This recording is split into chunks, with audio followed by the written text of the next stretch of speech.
fix our eyes on him, our soul's reward, till the race is finished and the work is done. We'll walk by faith and not by sight. You may have a seat, Pastor. Very good morning to you. I'm glad you're with us, and you're very welcome on live stream as well. And as we look to the Word today, we're going to be looking at one of the darkest days in Israel's history. But you know what? We have a God that is over and above and in charge of all. And he takes care of us and looks after us, and we can depend upon him to do just that, even as we look to it. So as we worship him today, the thought occurred to me this morning when I was preparing for this, maybe the most important thing you and I are going to do this week is what we're doing just now. Worshiping, lifting God up. Worship means to give value to recognize the value of the one that you're worshiping. And the whole problem for Israel was that they didn't value God. They didn't value him and they didn't honor him, and he said that they despised him effectively, and so God dealt with them. And so, when you and I come to that place where we're lifting God up and worshiping him, it's not just the prelude to the main event. It's not just the warm-up. It's probably the most important thing that we do. So as we sing this last song before the preaching of the word, let's sing with our full hearts and let's lift him up. It's not about how you're singing. It's not about how the guy beside you is singing. It's not about Jay. Oh, sorry, Jay. It's all about lifting him up and recognizing who he is. All right, Jay. I'll stand before this is the last song of the preach, and we're going to sing Turn Your Eyes Upon Jesus.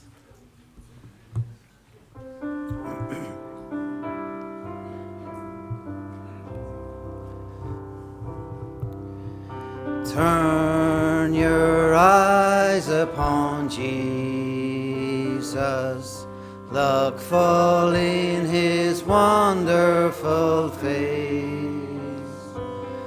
and the things of earth will grow strangely dim in the light of his glory and grace. Turn your eyes to the hillside, where justice and mercy embrace.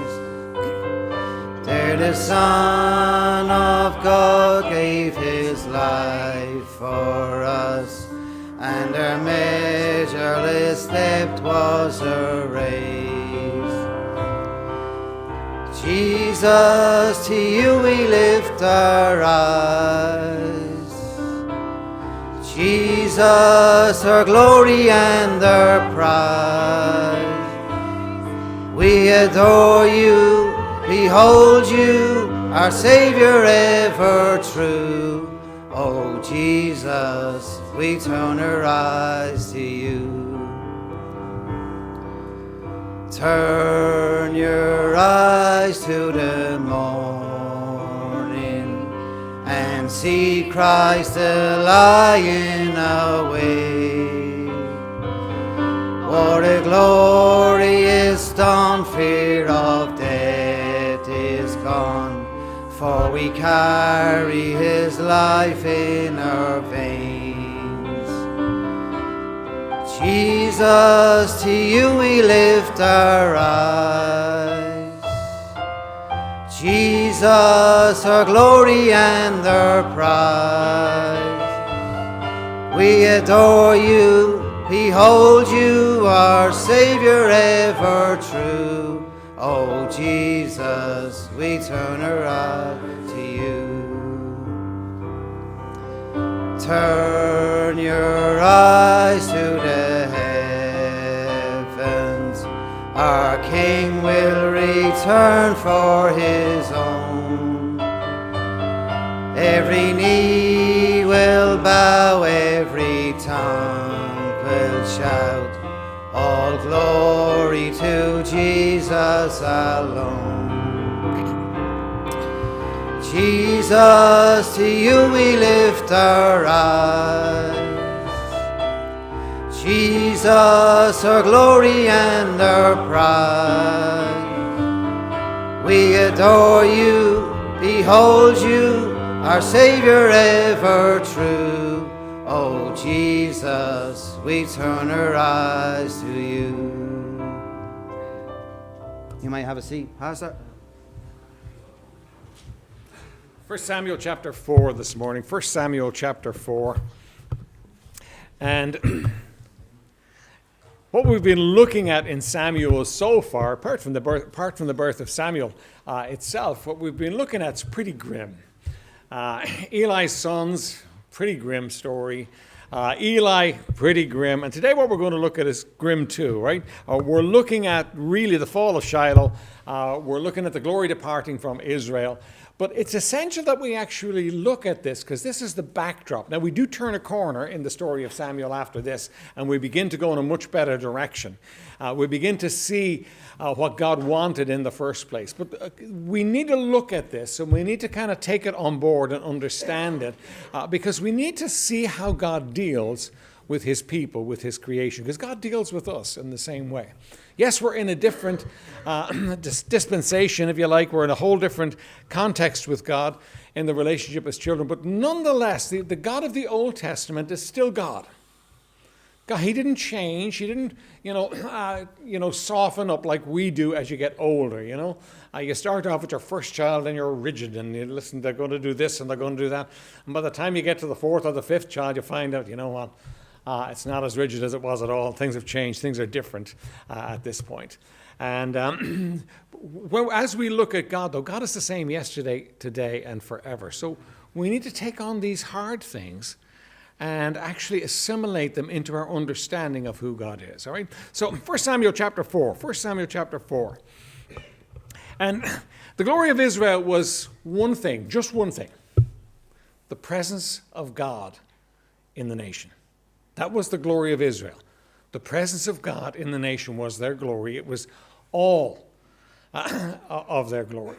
Now, they got it wrong. They messed up. They would think it was them. They would think it was something else.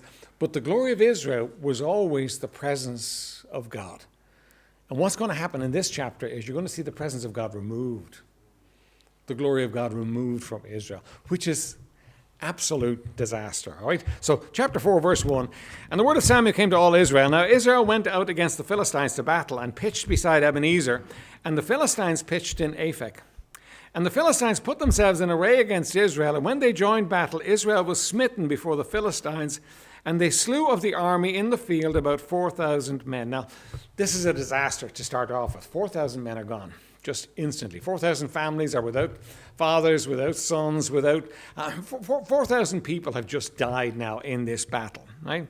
And when the people were come into the camp, the elders of Israel said, "Wherefore hath the Lord smitten us today before the Philistines?" Now, they actually read it right. They don't say, "How come we're not fighting well?" They don't say, "How come we don't have better arms?" They say, "Why did the Lord let this happen to us?" That's always a good question to ask yourself. Why did God let this happen in my life? But they come to the wrong conclusion or the wrong plan of action. Let us fetch the ark of the covenant of the Lord out of Shiloh unto us, that when it cometh among us, it may save us out of the hand of our enemies. Now, do you notice the wording there? Let's fetch the ark of the covenant, that when it cometh among us, it may save us. I know you're familiar with the Ark of the Covenant. I mean, Indiana Jones went looking for it, didn't it? Everybody's been looking for the Ark of the Covenant for years and years and years. And if they could find the Ark of the Covenant, the idea is it's got mighty power. It doesn't. The Ark of the Covenant has no power.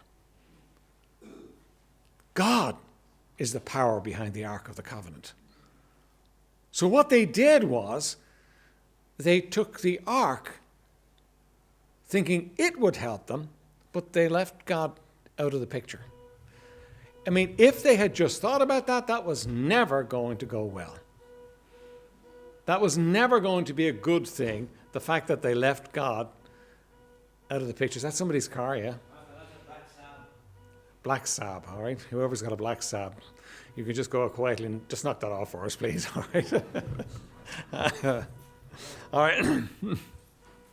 Okay, so that they're looking to the ark. They're always looking to things to save them, and not to God. So the people were sent to Shiloh that they might bring forth from thence the ark of the covenant of the Lord of hosts, which dwelleth between the cherubims. And the two sons of Eli, Hophni and Phinehas, were there with the ark of the covenant of God. And when the ark of the covenant of the Lord came into the camp, all Israel shouted with a great shout, so that the earth rang again. And when the Philistines heard the noise of the shout, they said, What meaneth the noise of this great shout in the camp of the Hebrews? And they understood that the ark of the Lord was come into the camp. And the Philistines were afraid, for they said, God is come into the camp. And they said, Woe unto us, for there hath not been such a thing heretofore. Woe unto us, who shall deliver us out of the hand of these mighty gods? These are the gods that smote the Egyptians with all the plagues in the wilderness. Be strong and quit yourselves like men, O ye Philistines, that ye be not servants unto the Hebrews as they have been unto you. Quit yourselves like men and fight.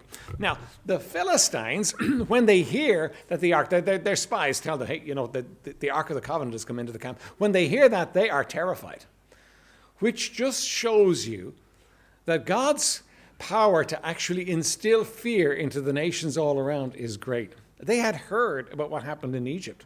They had heard about the Red Sea. They had heard what God was able to do. And in those instances, very often what happened was that the Ark of the Covenant went in first. It went in first and the sea opened up. It often went into battle with them as well, and nobody could stand against them. And they knew this God they were dealing with was terrifying and powerful. So they do what men do. They said, let's fight all the harder. Now, by the way, they're going to win the battle, but they're not going to win the battle because they fought hard. They're going to win the battle because God withdrew from Israel. And you need to remember that there's always lots of actors going on in terms of what happens in the world, but there's only one actor that really counts, and that's God. And he's in charge of the situation. Nobody's going to override what he wants. He knows what he's going to get out of this situation, and nobody's going to stop him from getting it. Not the Philistines and not Israel. Nobody. God always gets what he wants. Why? Because he's God. He rules in the affairs of men. And because he's gentle about it sometimes, men tend to feel, well, you know what? Maybe he's kind of gone lax. No.